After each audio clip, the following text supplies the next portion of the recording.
शांति। आज बाप दादा के 9 अगस्त 2021 के ईश्वरीय महावाक्य हैं। मीठे बच्चे, बाप और दादा की भी वंडरफुल कहानी है। बाप जब दादा में प्रवेश करें तब तुम ब्रह्मा कुमार कुमारी वर्षे के अधिकारी बनो। प्रश्न, निश्चित ड्रामा को जानते हुए भी तुम बच्चों को कौन सा लक्ष्य अवश्य रखना है?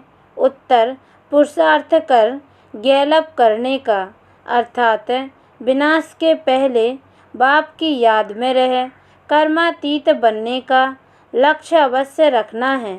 कर्मातीत अर्थात आयरन एज से गोल्डन एज बनना पुरुषार्थ का यही थोड़ा सा समय है। इसलिए विनाश के पहले अपनी अवस्था को अचल अडोल बनाना है। ओम शांति, ओम शांति। यह दोनों कौन कहते हैं? एक था बाबा, एक था दादा। कहानी सुनाते हैं ना, एक था राजा, एक थी रानी। अब यह फिर है नई बातें। एक बाबा, एक दादा। तुम कहेंगे 5000 वर्ष पहले भी एक था शिव बाबा, दूसरा था ब्रह्मा दादा। अब शिव के बच्चे तो सब हैं। सभी आत्माएं एक बाप की संतान हैं। वह तो है ही। ब्रह्मा के बच्चे ब्राह्मण भी थे। प्रजापिता ब्रह्मा की संतान ब्रह्मा कुमार कुमारियां थे। उन्हों को कौन पढ़ाते थे? शिव बाबा। प्रजापिता ब्रह्मा के यह ब्रह्मा कुमार कुमारियां ढेर बच्चे हैं ना। ब्रह्मा कुमार कुमारियां मानते हैं बरोबर हम शिव बाबा के बच्चे भी हैं, पौत्रे भी हैं। बच्चे तो हैं ही, अब पौत्रे बने हैं। ब्रह्मा द्वारा दादी से वर्षा लेने। अभी तुमको दादी से वर्षा मिलता है, जिसको शिव बाबा कहते हैं। परंतु ब्रह्मा कुमार कुमारियां होने के कारण उनको हम दादा कहते हैं।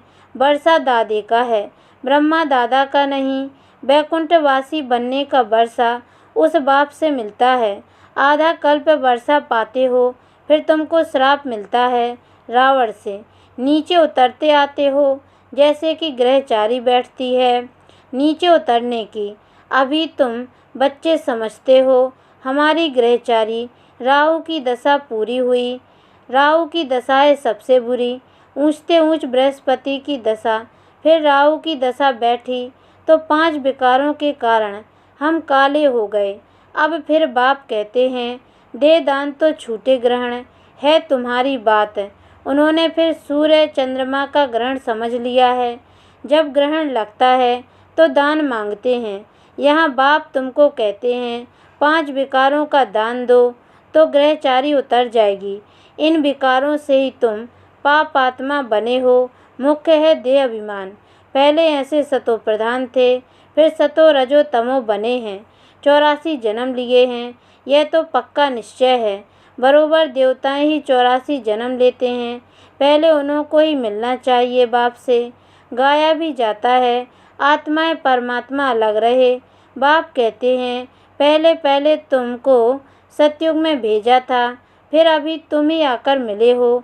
आगे तो सिर्फ गाते थे, उनका यथार्थ अर्थ अभी बाप बैठ समझाते हैं। सभी वेद शास्त्र जब तप स्लोगन आदि जो भी हैं, सबका सार बाप बैठ समझाते हैं। चक्र तो बिल्कुल सहज है। अभी कलयुग और सतयुग का संगम है।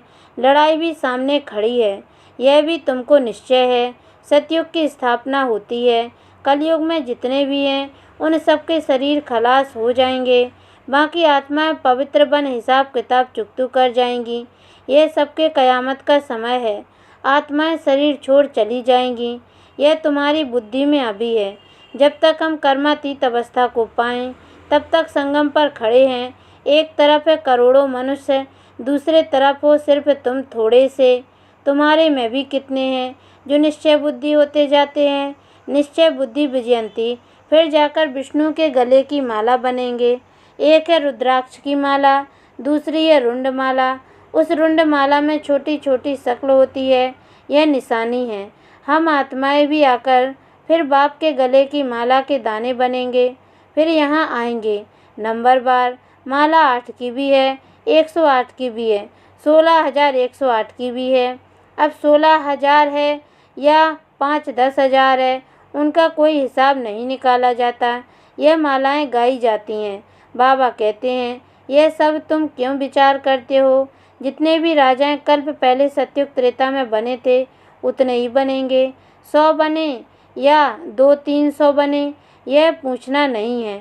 बाप कहते हैं, तुम जितना नज़दीक आते जाएंगे तो यह सब समझ जाएंगे। आज हम यहाँ हैं, कल विनाश होगा, फिर सतयुग में थोड़े से देवी देवता होंगे, बाद में वृद्धि को पाते हैं।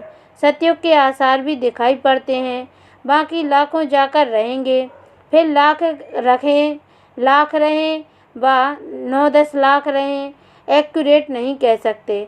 हाँ, तुम जब एक्यूरेट संपूर्ण पावन बनने के लायक बनेंगे तब तुमको और जास्ती साक्षात्कार हो जाएगा। अभी तो बहुत कुछ समझने का समय पड़ा है, बहुत साक्षात्कार करते रहेंगे। लड़ाई की तैयारियां भी बहुत होती रहती हैं, सब चीज़ें महंगी होती जाएंगी। विलायत में भी अब खूब टैक्स आदि लगते रहेंगे, बहुत बहुत महंगाई होकर फिर एकदम सस्ताई हो जाएगी। सतयुग में कोई चीज़ पर खर्चा नहीं होगा, सब खानियाँ आदि भरपूर हो जाएंगी। नई दुनिया में वैभव बहुत होते हैं। लक्ष्मी नारायण के पास बहुत वैभव थे ना। श्रीनाथ द्वारे में मूर्तियों के आगे भी कितने वैभवों का भोग लगाते हैं, वहाँ बहुत माल बनाते हैं और खाते रहते हैं। कहेंगे हम देवताओं को भोग चढ़ाते हैं, कहेंगे देवताओं को भोग नहीं लगाएंगे तो वह नाराज़ हो जाएंगे। अब इसमें नाराज़ होने की तो बात ही नहीं, तुम कोई पर नाराज़ नहीं होते हो। जानते हो, ड्रामा अनुसार यह विनाश होना ही है, कलयुग से बदलकर सतयुग होगा। हम ड्रामा को समझते हैं कि ड्रामा अनुसार अभी नया चक्र शुरू होना है। तुम भी ड्रामा के वश हो, ड्रामा अनुसार बाप भी आया हुआ है। ड्रामा में 1 मिनट भी नीचे ऊपर नहीं हो सकता है। जैसे बाबा आया तुमने देखा, कल्प बाद भी हूबहू ऐसे होगा। शास्त्रों में तो कल्प की आयु लंबी लिख दी है। अभी तुम बच्चों की बुद्धि में हैं, बरोबर विनाश सामने खड़ा है। अभी तुम गैलअप कर रहे हो। जानते हो, बाप को याद कर हमको कर्मातीत अवस्था को जरूर पाना है, अर्थात आयरन एज से गोल्डन एज बनना है। अभी अगर पुरुषार्थ नहीं करेंगे तो पद भ्रष्ट हो जाएगा। हे आत्माएं, अभी तुम पतित बन गई हो, यह भी जानते हो। बहुत किस्म के आएंगे जो और धर्म में बदली हो गए हैं, वह निकल कर आते रहेंगे, आकर अपना पुरुषार्थ करते रहेंगे बाप से वर्षा पाने। ब्राह्मण धर्म में आकर फिर देवता धर्म में आएंगे, ब्राह्मण धर्म में नहीं आएंगे तो देवता धर्म में कैसे आएंगे? ब्राह्मण दिन प्रतिदिन वृद्धि को पाते रहेंगे, देखेंगे विनाश सामने आ गया है। यह तो ठीक कहते हैं, फिर वृद्धि होती जाएगी। ब्राह्मणों का झाड़ वृद्धि को पाकर फुल हो जाएगा, फिर वापस जाएंगे। देवताओं का झाड़ बढ़ेगा। अभी तुम संगम पर राजयोग सीख रहे हो। इस संगम को कल्याणकारी युग कहा जाता है। संगम का ही गायन है। गंगा सागर का मेला दिखाते हैं, वह सब है भक्ति मार्ग का। यह है ज्ञान सागर, और ज्ञान सागर से निकली हुई ज्ञान गंगाएं। ज्ञान सागर से पतित पावन अक्षर लगता है, वह समझते हैं पतित पावनी गंगा है, और फिर गंगा में स्नान करते ही आते हैं। यह नदियाँ तो सतयुग से लेकर चलती आती हैं। आजकल तो नदियाँ भी कहाँ कहाँ डुबो देती हैं। प्रकृति भी तमो प्रधान, सागर भी तमो प्रधान हो पड़ा है। सागर थोड़ी सी उछल खाएगा तो सब कुछ खलास कर देंगे। सतयुग में सिर्फ हम थोड़े ही भारत में रहते हैं। यमुना के कंठे पर दिल्ली परिस्तांति फिर बननी है। सतयुग में थोड़ी ही जीव आत्माएँ रहती हैं, फिर धीरे धीरे आते जाते हैं। अभी यह कलयुग का अंत है। कितने ढेर मनुष्य हो गए हैं। बेहद का नाटक है जिसको अच्छी रीति समझना है। भल कोई अपने को एक्टर समझते भी हैं, परंतु कल्प 5,000 वर्ष का है, यह किसको भी पता नहीं है। कहाँ 84 जन्म, कहाँ 84 लाख। अभी तुम रोशनी में हो, तुमको बाप से वर्षा मिलता है। बाप कहते हैं मन मना भव, बाप को याद करना है। शिव भगवान वाच, कृष्ण थोड़े ही ज्ञान का सागर है। भगवान की महिमा में और देवताओं की महिमा में बहुत फर्क है। बाप जो नई रचना रचते हैं उनकी महिमा है सर्वगुण संपन्न। अभी तुम ऐसे बन रहे हो, बाप की महिमा और इनकी महिमा में रात दिन का फर्क है। यह राजयोग है ना, गाया भी जाता है। भगवान राजयोग सिखलाते हैं। वह है निराकार, तो जरूर निराकार से साकार में आना पड़े। भगवान की इतनी महिमा है तो जरूर आना पड़े। उनका दिव्य जन्म अलौकिक है और किसका दिव्य जन्म नहीं गाया जाता। यह भी बच्चों को समझाया है। एक होता है लौकिक बाप, दूसरा है पारलौकिक बाप जिसको ही भगवान के याद करते हैं, और तीसरा है अलौकिक बाप। यह फिर वंडरफुल बाप है। जब पारलौकिक बाप बच्चों को एडॉप्ट करते हैं तो बीच में यह अलौकिक आ जाता है। प्रजापिता ब्रह्मा के कितने ढेर बच्चे हैं। शिव बाबा आकर ब्रह्मा द्वारा तुमको अपना बनाते हैं। कितने ब्रह्मा कुमार कुमारियां बनते हैं। लौकिक बाप को तो करके 8-10 बच्चे होंगे। अच्छा, शिव बाबा भी है पारलौकिक बाप, उनके तो अनेक बच्चे हैं। सभी आत्माएं कहती हैं हम सब ब्रदर्स हैं। अब इस संगम पर फिर अलौकिक बाप मिलता है। यह ज्ञान तुमको वहाँ नहीं रहेगा। प्रजापिता ब्रह्मा बाप मिलता ही तब है जबकि बाप आकर नई सृष्टि रचते हैं। तो यह अलौकिक जन्म हुआ ना, इनको कोई समझ नहीं सकते। वह लौकिक है, वह पारलौकिक है, और यह है संगम युगी अलौकिक बाप। लौकिक बाप तो सतयुग से लेकर होते आए हैं। पारलौकिक बाप को वहाँ कोई याद नहीं करते। वहाँ होता ही है एक बाप, हे भगवान, हे परमात्मा कहकर याद नहीं करते हैं। फिर द्वापर में जब भक्ति शुरू होता है तो बाप 2 होते हैं। संगम पर है 3 बाप। प्रजापिता ब्रह्मा भी अभी मिलता है। अभी तुम उनके बने हो, जानते हो। यह अलौकिक बाप है। अभी तुम इन बातों को अच्छी रीति जानते हो और याद करते हो। अपने को आत्मा समझ बाप को याद करो। सतयुग में याद करने की दरकार ही नहीं। दुख में पारलौकिक बाप का सब सिमरण करते हैं। यह तो बिल्कुल सहज बात है। सतयुग त्रेता में 1 बाप होता है, द्वापर में 2 बाप होते हैं। इस समय तुम अलौकिक बाप के बच्चे बने हो, जिस द्वारा तुम वर्षा पाते हो। तुम बच्चे ही ब्राह्मण बनते हो, जो फिर देवता बनेंगे। विनाश भी तुम्हारे को ही देखना है, जो तुम इन आँखों से देखेंगे। बॉम्ब से छोड़ेंगे, मनुष्य तो मरेंगे ना। जापान में भी बॉम्ब छोड़ा, देखा ना कैसे मनुष्य मरे। अब यहाँ लड़ाइयाँ लगती रहती हैं। खुद भी कहते हैं हम तंग होते जाते हैं। 10-10 वर्ष तक भी लड़ाई चलती रहती है। बॉम्ब्स में तो चपटी में सेकंड में सब खलास हो जाएगा। चिंगारी लगती है तो शहर नष्ट हो जाते हैं। यह तो बॉम्ब्स है, आग भी लगनी है। तुम बच्चे जानते हो बाप आए ही हैं स्थापना और विनाश कराने, तो जरूर यह सब होगा। पुरुषार्थ करने का अभी समय है। माया घड़ी घड़ी तुम्हारा बुद्धि योग तोड़ देती है। अर्जुन तुम अडोल स्थिर कहाँ बने हो। कहते हैं बाबा माया के तूफान बहुत आते हैं। कोई तो सारे दिन में घंटा आधा भी याद नहीं करते हैं। बाप कहते हैं तुम कर्म योगी हो, 8 घंटा तो यह सेवा करेंगे। 8 घंटा याद कर सको, इतना पुरुषार्थ करना है।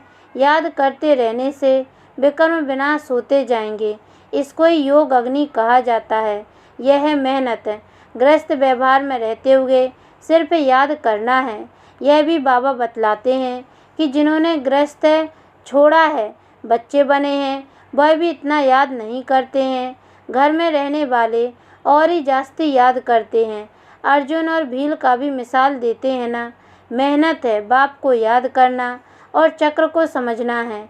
महाभारत लड़ाई भी जरूर लगेगी, सतयुग में थोड़ी ही लगेगी।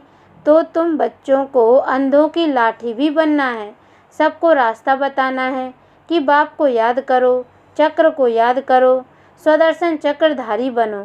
अच्छा, मीठे मीठे सिकी लदे बच्चों प्रति माता पिता बाप दादा का याद प्यार और गुड मॉर्निंग। रूहानी बाप की रूहानी बच्चों को नमस्ते। और हम रूहानी बच्चों की ओर से भी रूहानी माता पिता बाप दादा को याद प्यार और गुड मॉर्निंग बाबा नमस्ते। धारणा के लिए मुख्य सार है। पहली पॉइंट है कम से कम 8 घंटा याद में रहने का पुरुषार्थ करना है। अपनी अवस्था अचल अडोल रखने के लिए याद का अभ्यास बढ़ाना है, गफलत नहीं करनी है। दूसरी पॉइंट, यह ड्रामा बिल्कुल एक्यूरेट बना हुआ है, इसलिए किसी पर भी नाराज नहीं होना है, निश्चय बुद्धि बनना है। वरदान, दिल में सदा एक राम को बसाकर सच्ची सेवा करने वाले माया जीत विजयी भव। हनुमान की विशेषता दिखाते हैं कि वह सदा सेवाधारी महावीर था, इसलिए खुद नहीं जला लेकिन पूंछ द्वारा लंका जला दी। तो यहाँ भी जो सदा सेवाधारी हैं वही माया के अधिकार को ख़त्म कर सकते हैं, जो सेवाधारी नहीं वह माया के राज्य को जला नहीं सकते। हनुमान के दिल में सदा एक राम बसता था, तो बाप के सिवाय और कोई दिल में ना हो, अपने देह की स्मृति भी ना हो, तब माया जीत विजयी बनेंगे।